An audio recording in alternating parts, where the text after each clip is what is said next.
В эфире программа «Актуальное интервью». С вами Дарья Короленкова. Приветствую. В Мегино-Каргалском улусе идут крупнейшие в Центральной Якутии археологические раскопки. Ученые нескольких научных институтов проводят спасательные раскопки на территории, где скоро начнется строительство моста через реку Лену. Археологи изучают объект культурного наследия поселения Хаптагай, который имеет огромное значение для истории. О том, что уже обнаружили археологи, как это меняет наше представление об истории и планах по дальнейшему изучению найденных артефактов, мы поговорим с гостем в студии Александрой Прокопьевой, археологом. Александра Николаевна, здравствуйте. Добрый день. Вначале немного расскажите о самом месте раскопок. Что там вообще раньше было, какие сведения известны уже? Вообще это поселение было найдено в ходе разведочных работ. Есть такое правило: перед тем, как проводить масштабные промышленные работы, проводится археологическая разведка.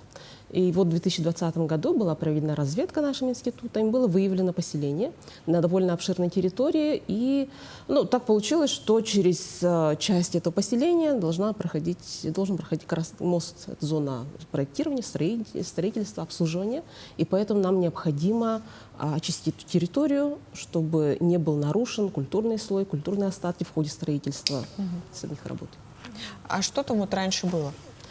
Здесь было поселение, и оказалось там разновременное. Да, самые ранние — это конец 17-го, начало 18 века, и вплоть до практически середины 20 века там жили люди. Как давно там ведутся археологические раскопки? Работы мы начали в начале июня, и вот продолжаются до сих пор. У нас осталось еще 2-3 недели до завершения всех работ. Что удалось обнаружить вот за это время? Может, что-то интересное? Объект оказался на самом деле очень интересным. Для нас в научном плане это вообще есть некоторые вещи, которые мы видим вообще впервые. Например, рядом с одним из жилищ наверху там очень большая хозяйственная яма. Хозяйственные ямы встречаются, конечно, да, но здесь именно заполнение очень интересное, необычное. Там были послойно уложенные кожа, мех, береста, щепа, остатки каких-то растений. Да, и мы предполагаем, что здесь несколько, возможно, поколений даже жили мастера, которые специализировались на разных ремесленных традициях, в том числе это обработка шкуры меха, это берестянщики и, возможно, специалисты по дереву, либо по гончарному делу. А чем вот она уникальная, например, если сравнивать с другими раскопками? Здесь то, что вот такие остатки мастерских, как правило, мы находим кузницы, да? Потому что есть масса шлака, какие-то остатки форм для литья, украшений и прочих металлических предметов. А здесь, чтобы были остатки из ремесленных традиций берестянщиков, например, вот такого не было. Также мы обнаружили, вероятно, уже давно забытый обряд, когда при постройке дома использовали не только монеты и конский волос, но еще и керамику, фрагменты посуды. Например, такое ранее не было зафиксировано. А еще здесь, в этом поселении, очень уникальный, интересный керамический такой набор, то есть фрагменты сосудов. Их, во-первых, очень много, во-вторых, каждый обладает очень интересным таким набором орнаментальных мотивов, которые тоже ранее не были изучены. А расскажите немного, как проходят сами раскопки. Раскопки у нас сейчас поделены, работы на 2 части. Первая часть — это научная, которая занимается именно конкретно остатками жилищ, хозяйственных построек, занимается камеральными работами. И есть такая земляные работы, скажем так. Да? Это пространство между жилищами, где нет культурных остатков, они выкапываются гораздо быстрее. И здесь у нас работает второй отряд, такой более сильный, скажем так, более быстрый. А сколько всего на территории человек работает? У нас максимум было 60 человек в лагере. Начинали мы где-то 10-15 человек, постепенно достигли 60, сейчас около 50 человек работает. И как распределяются между ними обязанности?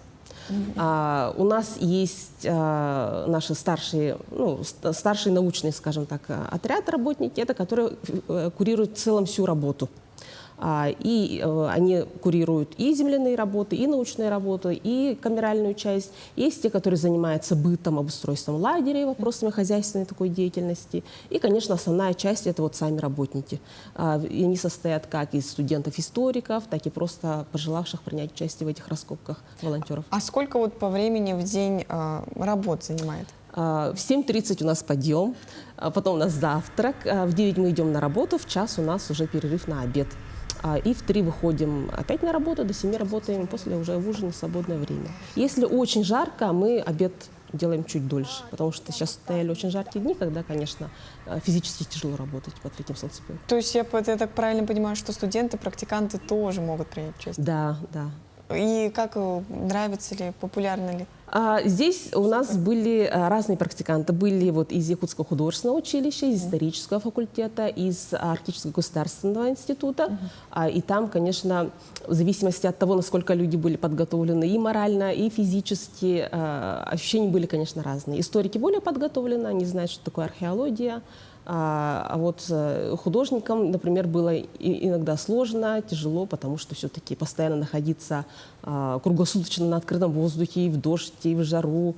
Не всегда, конечно, люди к этому привыкли, и поэтому... Но я думаю, что в любом случае все получили очень хороший опыт проживания в таком полевом лагере с большим количеством разных людей совершенно, разных профессий, и получили все разные навыки. И я очень надеюсь, что всем это пригодится в будущем в их жизни.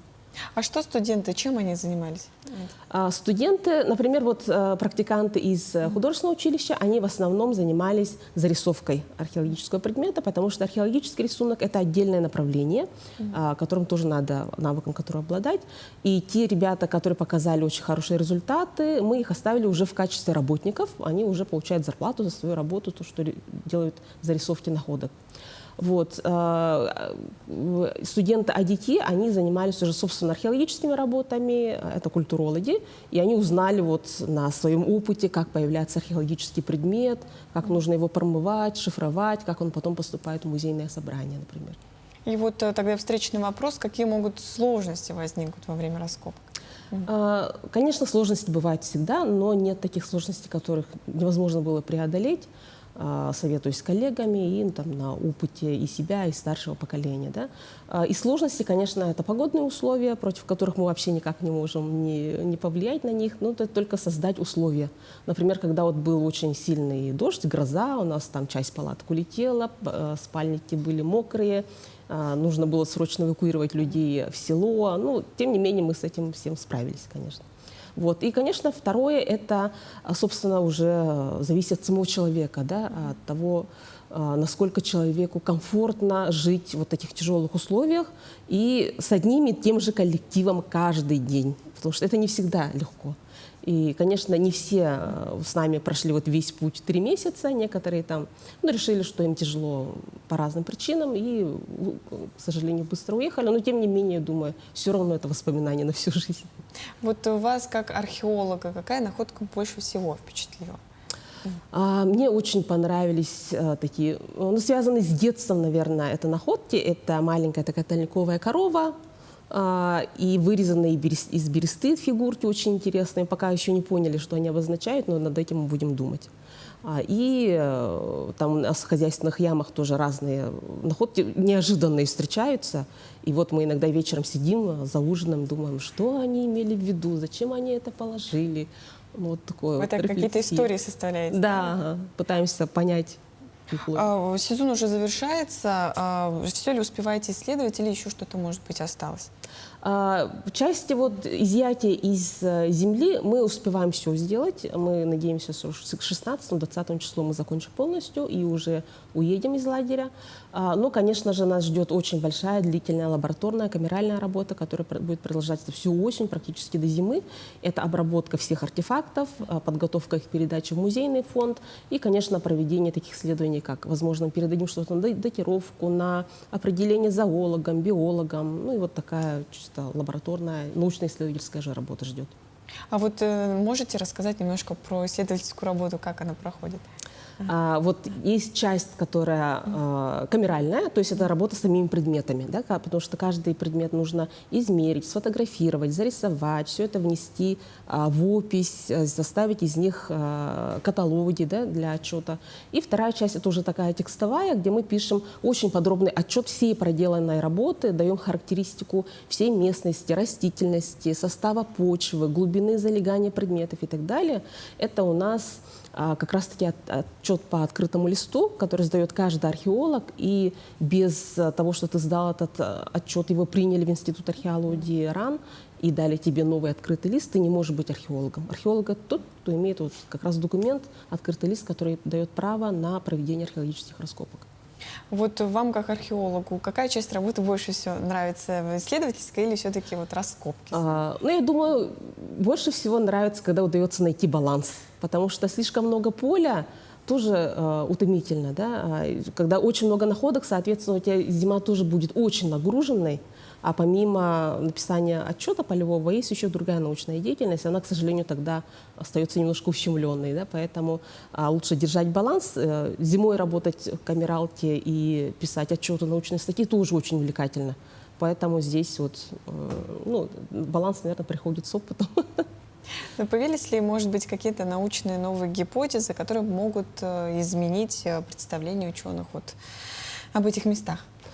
Ну, на основании этих раскопок мы точно можем сказать, что вот Хаптагай, местность, да, сама, она была уже к концу 17 века уже точно была освоена местным населением якутами, потому что там они точно жили, разводили крупный рогатый скот, потому что по документам само село имеет возраст всего лишь 200 лет, а здесь уже дает обоснование его возрасту древнить. Да? И, конечно же, вот те материалы, которые мы получили, дает нам представление о том, что вот в каждом поселении и 18 века, и 19 века могли быть свои собственные локальные традиции, которые сложились благодаря уникальности этого места, его ландшафту, его культуре, там, может, каким-то культурным контактам с другими регионами, с другими народами. И поэтому каждый памятник обладает своей уникальной ценностью, и мы дорожим каждым. Нет такого, что вот этот менее значимый, этот более значимый. Все, исходя, они дают одну такую более полную картину, и каждый из них вот как пазл. Да? И поэтому они, когда все сходятся, вот появляется картина, которая дает нам возможность еще больше любить нашу историю, еще больше ее интересоваться. И вот школьники, студенты, которые были, я думаю, на своих глазах вот увидели, как появляется эта история, как она пишется, и что это не просто вот человек где-то сидит и придумывает, да, а это реальные факты, которые находились в земле, артефакты, которые вот обрабатываются учеными. А в следующем сезоне какая территория будет исследоваться? Мы пока точно не можем сказать, потому что, как правило, у нас план формируется сейчас осенью. Мы все вернемся, расскажем о своих находках, о нашем лете и будем строить планы на следующий год. Спасибо, Александра Николаевна, что сегодня к нам пришли.